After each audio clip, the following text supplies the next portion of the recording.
नमस्कार साथियों, मेरा नाम है अनुभव और आप सबका हमारे YouTube चैनल स्टडी विद अनुपम साक्य में हार्दिक स्वागत करता हूं, अभिनंदन करता हूं। दोस्तों, सुपर टेट और सी टेट की जो कक्षाएं हम आयोजित कर रहे हैं उसके अंतर्गत CDPD में एक और नए सेशन के साथ, नई कक्षा के साथ मैं आप सबके सामने उपस्थित हूं। और आज का जो टॉपिक है, आज का जो विषय है वो है बाल विकास को प्रभावित करने वाले कारक, फैक्टर अफेक्टिंग चाइल्ड डेवलपमेंट, यानी कि ऐसे कारण या ऐसे कारक जो कि बाल विकास को प्रभावित करते हों। तो बाल विकास को प्रभावित करने वाले कारकों के बारे में आज हम अध्ययन करेंगे। बाल विकास को प्रभावित करने वाले कारक, ठीक। एक बार फिर से सभी साथियों से निवेदन है कि जिसने इससे पहले की हमारी वीडियोज नहीं देखी है वो अभी जाए और वो वीडियो जरूर देखें, उसके बाद ये वीडियोज देखें ताकि एक सीरीज में आपको ये सब चीज़ समझ में आती रहे। और इसके अतिरिक्त हमारे चैनल को जिन बंधुओं ने सब्सक्राइब नहीं किया है वो चैनल को सब्सक्राइब करें, वीडियो को लाइक करें, मित्रों के साथ शेयर करें, क्योंकि अगर आपको कुछ अच्छा पढ़ना है तो स्टडी विद अनुपम साक्य के साथ पढ़ें। तो बाल विकास को प्रभावित करने वाले कारकों की अगर हम बात करें तो ये प्रमुख रूप से दो कारक होते हैं जो बाल विकास को प्रभावित करते हैं। प्रैक्टिकली इन चीज़ों को भी हम समझेंगे। तो बाल विकास को प्रभावित करने वाले दो कारक हैं, कारण नहीं कारक, और वो है नंबर 1 वातावरण, ठीक। पहला कारक होता है आपका वातावरण और दूसरा कारण होता है आपका वंशानुक्रम। वंशानुक्रम, दो कारक होते हैं, एक वातावरण और दूसरा वंशानुक्रम। हम दोनों को ठीक से समझेंगे, यानी कि अगर हम देखना चाहें किसी बच्चे को दो ही तरीके की चीज़ें हैं जो प्रभावित करती हैं। पहली चीज़ उसका वंशानुक्रम होता है, यानी कि ऐसे गुण जो उसको अपने माता और पिता से मिले हुए हैं, यानी कि अपनी पुरानी जो उनकी पूरी परिवार है, उनके पिता, दादाजी, मात्र की तरफ से माता की तरफ का जो परिवार है, इन सबके कुछ ना कुछ गुण बच्चे के अंदर आते हैं। इनको हम कहते हैं वंशानुक्रम। पीढ़ी दर पीढ़ी गुण एक पीढ़ी से दूसरी पीढ़ी में जाते हैं। तो ऐसे कई सारी प्रॉपर्टी, जैसे कई सारे गुण हैं जो बच्चे के अंदर वंशानुक्रम के माध्यम से आते हैं। आपने देखा होगा, अपने परिवारों में देखा होगा, या कहीं ना कहीं आपने सुना जरूर होगा कि बच्चा का जन्म हुआ और हम लोग गाँव में, और उसमें गाँव में क्या सामान्य रूप से कहते हैं कि इस बच्चे की नाक इसकी बुआ पर गई है, इसकी आँख इसकी मम्मी पर गई है, इस तरीके की बातें होती हैं। तो ये क्या है कि गुण एक पीढ़ी से दूसरी पीढ़ी में जाते हैं, ठीक। तो हम वंशानुक्रम के सिद्धांत पढ़ेंगे कि वंशानुक्रम के नियम क्या क्या हैं। उससे पहले बात करते हैं वातावरण की। तो हम ये देखेंगे कि वातावरण बच्चे के प्रभाव को, बच्चे के बाल विकास को किस तरीके से प्रभावित करता है, ठीक। तो वातावरण के कारण से कौन कौन से प्रभाव पड़ते हैं। वातावरण के प्रभाव अगर हम पढ़ें, वातावरण के प्रभाव के अंतर्गत अगर हम पढ़ना चाहें तो हम देखते हैं कि शारीरिक प्रभाव। शारीरिक प्रभाव, अभी इसको डिस्क्राइब करते हैं। शारीरिक प्रभाव का मतलब ये है कि वातावरण किसके शारीरिक बच्चे के शारीरिक विकास पर प्रभाव पड़ता है। अगर हम समझना चाहें, ऐसे लोग, ऐसे व्यक्ति, ऐसे बच्चे जो ठंडे प्रदेशों में जन्म लेते हैं, ठीक है, उनका जो स्वभाव होता है, यानी कि उनकी जो हाइट होती है, आपने देखा होगा ठंडे प्रदेशों की हाइट और गर्म प्रदेशों की हाइट के बच्चों में अंतर होता है। उनकी हाइट अधिक होती है, इधर की हाइट कम होती है ना। इसके अतिरिक्त ठंडे प्रदेश जो होते हैं, या ऐसे प्रदेश जहाँ ठंड और गर्मी दोनों एक साथ पड़ती हैं, उनके रंग गोरे होते हैं। और ऐसे प्रदेश जहाँ गर्मी पड़ती है वहाँ के बच्चे और वहाँ के जो लोग होते हैं वो काले होते हैं।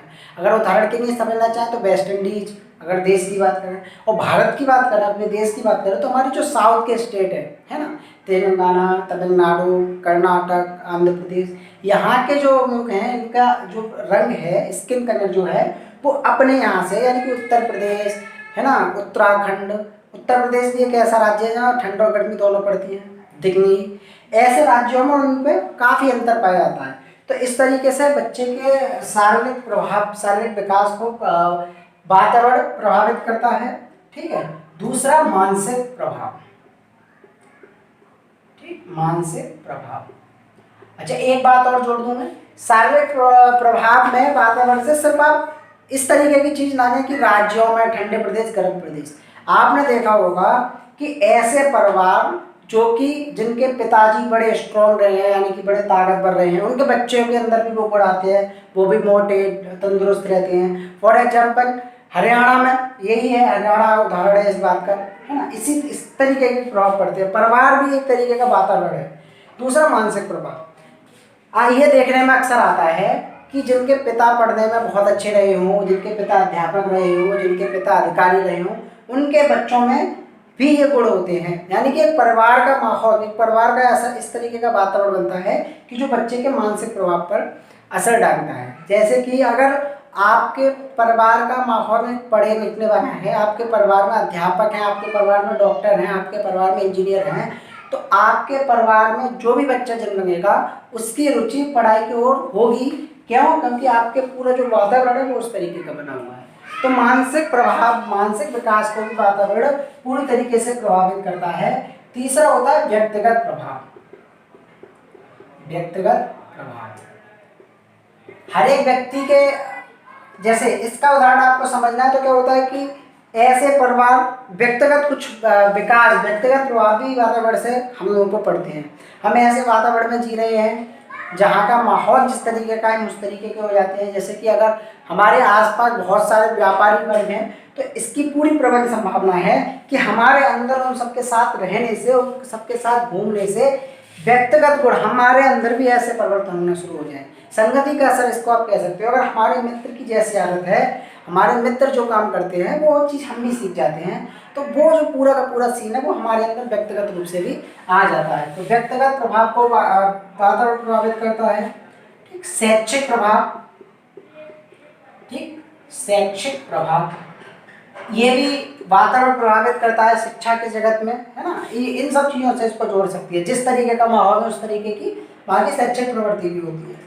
ठीक है। और सामाजिक प्रभाव, सामाजिक प्रभाव, यदि मेरे चारों तरफ का एनवायरनमेंट, यदि मेरे चारों तरफ का वातावरण ऐसा है जो सामाजिक है, जो दूसरों को महत्व देता है, जो दूसरों को सम्मान करना सिखाता है, तो मेरे अंदर ये गुण विकसित हो जाएगा कि मैं भी सामाजिक गुण विकसित करूंगा, मैं भी दूसरे व्यक्ति का सम्मान करूंगा, आदर करूंगा। ये सब की सब चीज़ें वातावरण से हमारे अंदर आती हैं। तो वातावरण मनुष्य के, यानी कि बच्चे के इन विकासों पर प्रभाव डालता है। शारीरिक विकास पर, मानसिक विकास पर, व्यक्तिगत प्रभाव भी डालता है, शैक्षिक प्रभाव भी डालता है और सामाजिक प्रभाव भी डालता है। उम्मीद है आपको ये चीज़ समझ में आएगी। वातावरण हमारे जीवन को, हर एक बच्चे के जीवन को, हर एक व्यक्ति के जीवन को इस तरीके से प्रभावित करता है। दूसरा हम बात करते हैं वंशानुक्रम की। वंशानुक्रम से भी बच्चे के विकास पर प्रभाव पड़ता है। वंशानुक्रम से भी बच्चे के अंदर कई सारे गुण विकसित भी होते हैं और नए गुण भी आते हैं, अर्जित भी करता है। तो बात करते हैं वंशानुक्रम की। ठीक है, वंशानुक्रम क्या है, थोड़ा बहुत इसका हम पढ़ लेते हैं। ये एक जन्मजात कारक है, यानी कि कारक है। और वातावरण क्या था, ये अर्जित कारक है। वातावरण का ध्यान रखना, वातावरण से अर्जित गुण है ना, अर्जित गुण है, अर्जित कारक। इसको आप वातावरण से अर्जित करते हो, बाद में लेते हो, लेकिन ये जन्म में आपको बनता ही है। ये आप ये मानिए कि साबुन, सर्फ के साथ साबुन फ्री, है ना, वॉशिंग पाउडर के साथ साबुन फ्री, यानी कि आपको वो मिलेगा ही। इसी तरीके से कुछ गुण ऐसे हैं जो हमें जन्म से मिलते ही हैं, गॉड गिफ्टेड है। तो ये जन्मजात कारक है। वातावरण को हम अर्जित करते हैं समाज से, वातावरण से।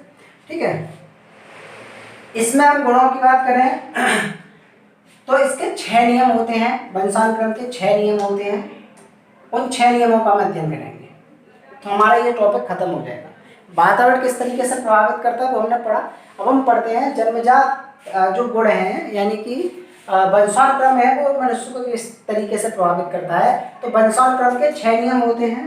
पहला नियम होता है समानता का नियम। समानता का नियम, ये सारे के सारे नियम एक दूसरे से पूरी तरीके से जुड़े हुए हैं।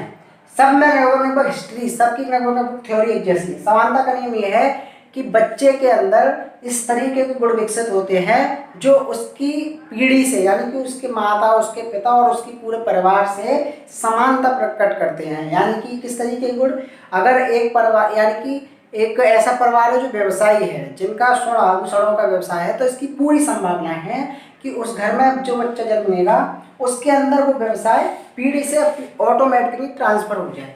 तो ये समानता का नियम है, एक जैसे गुण पाए जाना। ठीक है। दूसरा होता है विभिन्नता का नियम। विभिन्नता का नियम, ये भी नियम होता है। आवश्यक नहीं है सब गुण समान ही हो, आवश्यक नहीं है कि पिता बड़ा शांत हो और बेटा भी शांत हो, वो बहुत ज्यादा उग्र भी हो सकता है। तो विभिन्नता के नियम भी होते हैं। ठीक है, विभिन्नता का भी नियम है। ठीक है, सभी गुण समान नहीं हो सकते। और प्रत्यागमन का नियम, प्रत्यागमन का नियम, प्रत्यागमन का नियम को अगर समझना है तो आप इन शॉर्ट ये समझ लीजिए, ट्रांसफर है ना, ट्रांसफर से समझ सकते हैं। इसका मतलब ये है प्रत्यागमन, एक पीढ़ी से दूसरी पीढ़ी में जाना, है ना। ये नियम ये कहता है कि कुछ गुण ऐसे हैं जो एक पीढ़ी से दूसरी पीढ़ी, दूसरी पीढ़ी से तीसरी पीढ़ी, तीसरी पीढ़ी से चौथी पीढ़ी तक ट्रांसफर होते हैं, पीढ़ी दर पीढ़ी। तो ये प्रत्यागमन का नियम होता है। ठीक है। फिर है चयनित गुणों का नियम।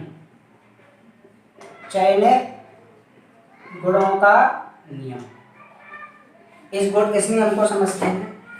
तो कुछ गुण ऐसे हैं, कुछ निश्चित गुण ऐसे हैं जो एक पीढ़ी से दूसरी पीढ़ी में जाते हैं। इस नियम के अनुसार सभी गुण इस पीढ़ी से दूसरी पीढ़ी में नहीं जाते।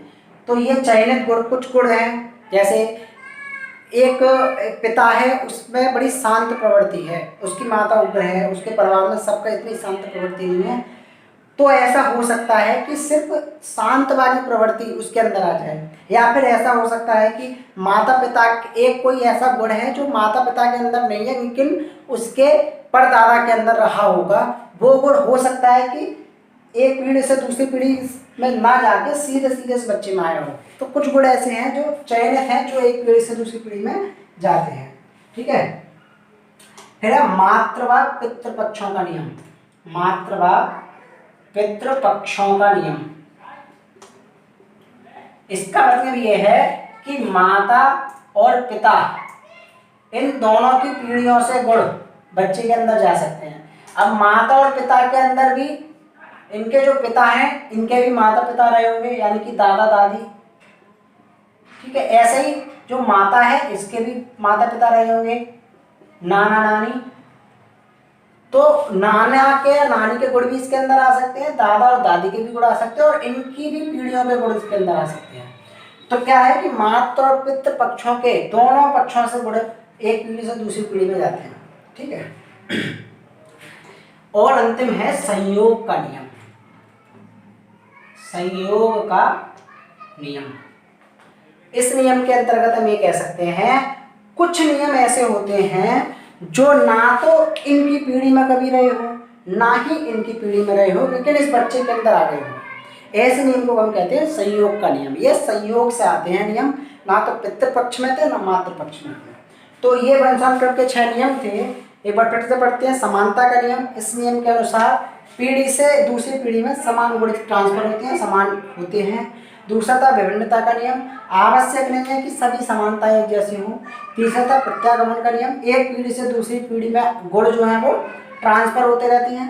चयनित गुणों का नियम, कुछ निश्चित गुण हैं जो एक पीढ़ी से दूसरी पीढ़ी में जाते हैं, सारे गुण नहीं आ सकते। कुछ निश्चित गुण हैं जो कहीं से, यानी कि किसी भी पक्ष से बच्चे के अंदर आ सकते हैं। मातृ व पितृपक्षों का नियम, माता के परिवार, माता का जो पक्ष है और पिता का जो पक्ष है, दोनों के परिवारों से गुण आ सकते हैं।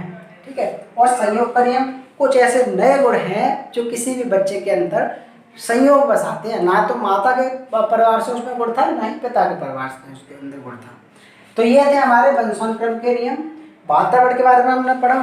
तो आज का हमारा विषय था बाल विकास को प्रभावित करने वाले कारक। इससे प्रश्न बनता रहता है। अब हमारा बाल विकास कवर होना शुरू हुआ है। अब हम धीरे धीरे विकास के बारे में पढ़ेंगे और इनके सिद्धांतों के बारे में पढ़ेंगे। अब हम जो अगली क्लास में एक सिद्धांत पढ़ेंगे, उसका नाम है जीन प्याजे का सिद्धांत, संज्ञानात्मक विकास का सिद्धांत। बहुत इंपॉर्टेंट सिद्धांत है, वो हम उसके बारे में डिस्कस करेंगे।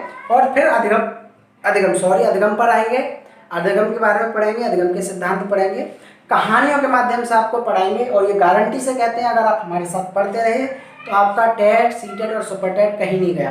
ठीक, तो आप पढ़ते रहिए, समझते रहिए, जुड़े रहिए हमारे साथ, चैनल को सब्सक्राइब कीजिए, वीडियो को लाइक कीजिए, कमेंट कीजिए। ठीक, सभी को लिए अग्रिम भविष्य की शुभकामनाएं। धन्यवाद।